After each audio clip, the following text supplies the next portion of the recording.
Yeah, this is an update that will be of big interest to Chelsea fans. Laura Ricketts, who's part of the Ricketts Family Investment Group, has issued a statement after she and Tom Ricketts met Chelsea Supporters Trust on Zoom earlier today. Now, one of the four remaining bidders, EHC Bluk, there have been protests from Chelsea supporters towards the Ricketts bid, with a poll by Chelsea Supporters Trust showing just 77% against their bid. And the statement from Laura Ricketts, though, who was the first out LGBTQ owner of an LMB team, has said this. It's 700 words long, so we picked out some of the key lines from the statement that has appeared in the last few minutes.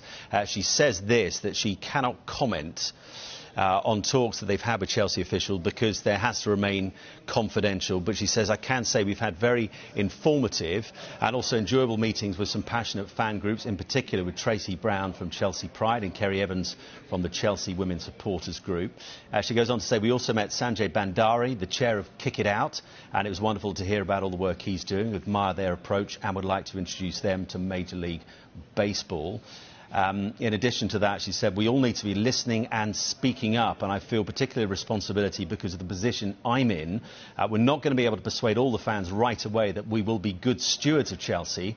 We're going to have to show them with meaningful action if we are successful in our bid. But I can assure all Chelsea fans that it has been my life's work to fight against discrimination and bigotry of any kind. She continues by saying, coming out as an LGBTQ plus woman has influenced my perspective and sensitivity about diversity and inclusion. I can't know what it's like to walk in another person's shoes, but I can begin to understand and have an awareness of their different experience, and that's a gift. In the position that I'm in, I feel a sense of responsibility to be an advocate. To me, being an advocate means speaking up and also listening.